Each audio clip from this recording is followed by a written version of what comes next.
કેમ છો દોસ્તો, સ્વાગત છે તમારું મારા ચેનલ ન્યૂ ગુજરાતી ટેકમાં। જે ઘણા દિવસો પછી આજે વિડીયો બનાવી રહ્યો છું દોસ્તો, તે પણ મારા એક દોસ્તની રિક્વાયરમેન્ટ અને તેમની રિક્વેસ્ટ ઉપર બનાવી રહ્યો છું કે આપણે આપણા ગુજરાતી ફોન્ટ જે હોય છે તેને આપણે PicsArtમાં કેવી રીતે લઈ જઈ શકીએ છીએ, અને તે પણ ખૂબ જ આસાનીથી દોસ્તો। તો દોસ્તો વિડીયો પૂરો જોજો, તમને સંપૂર્ણ સમજણ આમાંથી પડી જશે કે તમે કેવી રીતે ગુજરાતી સ્ટાઇલિશ ફોન્ટ જે છે તેને આપણે કેવી રીતે PicsArtમાં લઈ જઈ શકીએ છીએ। આ સિવાય દોસ્તો જો તમે ગુજરાતી ફોન્ટને ડાઉનલોડ કરવા માંગતા હોય, તેને ઇન્સ્ટોલ કરવા માંગતા હોય, તેનો ઉપયોગ કરવા માંગતા હોય તો તે વિશેના દરેક વિડીયો આપણે ઓલરેડી બનાવેલા છે।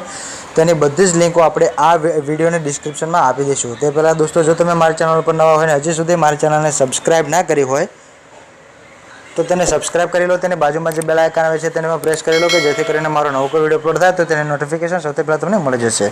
તો દોસ્તો વિડીયો આપણે શરૂ કરીએ તો સૌથી પહેલાં તો તમારામાં દોસ્તો એક વસ્તુ યાદ રાખો કે તમારામાં PicsArtની એપ્લિકેશન હોવી જોઈએ કે જેને તમારે પ્લે સ્ટોરમાંથી ડાઉનલોડ કરવાની છે, જે તમે બધા જાણો જ છો।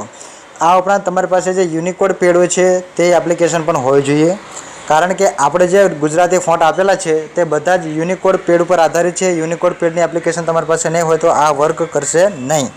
તો દોસ્તો કેવી રીતે તેને ડાઉનલોડ કરો, ઇન્સ્ટોલ કરો તે દરેક બાબતો તમે મારા અલગ વિડીયો જે બનાવેલા છે જેની લિંક હું આ વિડીયોની ડિસ્ક્રિપ્શનમાં આપી દઉં છું, તેમાં જઈને તમે જોઈ શકશો।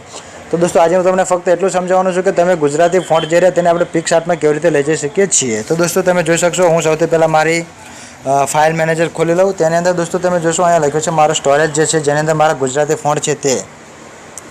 તો દોસ્તો મારું જે આ ફોલ્ડર લખ્યું છે ફોન્ટ તેની અંદર છે મારા ગુજરાતી ફોન્ટ, જે લગભગ 60 કરતાં પણ વધારે ગુજરાતી સ્ટાઇલિશ ફોન્ટ છે। દોસ્તો તમે જોઈ શકશો આ બધા જ ફોન્ટ ગુજરાતી છે અને આ યુનિકોડ પેડ ઉપર આધારિત છે। તો દોસ્તો આ ફોન્ટ જે આપણા છે તેને આપણે PicsArtમાં લઈ જવાના છે। તો તમારે શું કરવાનું છે, તો દોસ્તો તમારે તેને બધા અહીંયાથી પહેલાં સિલેક્ટ કરી લેવાના છે। કોઈ પણ એક અક્ષર ઉપર તમે લોંગ પ્રેસ કરી રાખશો, ત્યારબાદ અહીં ઓલ સિલેક્ટ છે ત્યાં સિલેક્ટ કરી 160 જેટલા ફોન્ટ છે બધા સિલેક્ટ થઈ ચૂક્યા છે। ત્યારબાદ અહીંયા જે મોરનું નિશાન છે તેના પર આપણે ક્લિક કરી અને તેને અહીંયાથી કોપી કરી લેવાનું છે।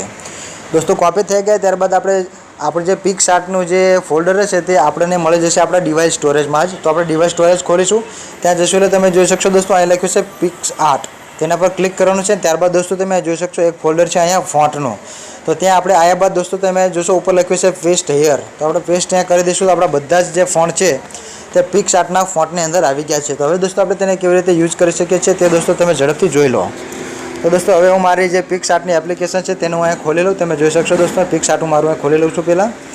દોસ્તો PicsArt આપણી ખોલી રહી છે, તમે જોઈ શકશો, અને તેની અંદર આપણે કેવી રીતે ગુજરાતી ફોન્ટને એડ કરી શકીએ છીએ તે હું તમને અહીંયા સમજાવી દઉં। તો દોસ્તો તમે જોઈ શકશો અહીંયા આપણે PicsArt ખોલી રહ્યું છે, જેની અંદર માય ફોન્ટની અંદર આપણા બધા જ ફોન્ટ આપણને ત્યાં સ્ટાઇલિશ મળી જશે। તો દોસ્તો તમે જોઈ શકશો આપણા પ્લસવાળા નિશાન પર ક્લિક કરીશું અને ત્યારબાદ દોસ્તો આપણે એક બેકગ્રાઉન્ડ સિલેક્ટ કરી લઈએ કે જેની અંદર આપણે લખી શકીએ તે આપણને દેખાય। તો દોસ્તો તમે જોઈ શકશો હવે આપણું અહીંયા લખાવવાનું આગળ આવી ગયું છે। તો દોસ્તો આપણે જે સ્ટાઇલિશમાં લખવાનું છે, જે ફોન્ટ આપણે યુઝ કરીએ છીએ તે આપણે લખવા માટે આપણે જવાનું છે યુનિકોડ પેડમાં। તો દોસ્તો અહીંયાથી પહેલાં હોમ કી દબાવીને બહાર આવી જાઉં છું, ત્યારબાદ મારે જે યુનિકોડ પેડની એપ્લિકેશન છે તેનું અહીંયાથી ઓપન કરી લઉં છું। તમે દોસ્તો જોઈ શકશો તો મારી યુનિકોડ પેડની એપ્લિકેશન ખુલી જાય। દોસ્તો આની અંદર આપણે કેવી રીતે ગુજરાતી ફોન્ટ ઇન્સ્ટોલ કરી શકીએ છીએ તે તમામ માહિતી મેં દોસ્તો અગાઉના વિડીયોમાં બધી જ આપેલી જ છે, અને તે સિવાય પણ જો તમને કોઈ પ્રોબ્લેમ થાય તો તમે મને કોમેન્ટમાં જણાવી શકો છો। તો દોસ્તો અહીંયા ગમે તે વસ્તુ પહેલાં સૌથી લખી લઉં છું તમે। તો દોસ્તો તમે જોઈ શકશો અહીંયા લખેલો છું માં। તો ચલો દોસ્તો મેં અહીંયા માં લખી લીધું છે, હવે તેને હું કોપી કરી લઉં છું। કોપી કર્યા બાદ હવે આપણે દોસ્તો આપણે જઈએ આપણા PicsArtમાં। તો દોસ્તો હવે મારે PicsArtમાં જતો રહીશ, જેને આપણે ખોલીને રાખ્યું છે। તમે જોઈ શકશો PicsArt આપણી સામે ખુલી ગયું છે। ત્યારબાદ દોસ્તો અહીંયા નીચે તમે થોડો સરકાવશો અને લખ્યું છે ટેક્સ્ટ, તેના પર આપણે ક્લિક કરીશું। ત્યાં ક્લિક કરીશું એટલે આપણી સામે ટેક્સ્ટનું ઓપ્શન આવી જશે, તમે જોઈ શકશો થોડી જ વારમાં અહીંયા। તો અહીંયા દોસ્તો અહીંયા લોંગ પ્રેસ કરી રાખીશ એટલે આપણે જે માં લખ્યું હતું યુનિકોડમાં ત્યાં કોડ ભાષામાં આવી ગયું છે। ત્યારબાદ હું અહીંયાથી તેને ઓકે કરી લઈશ।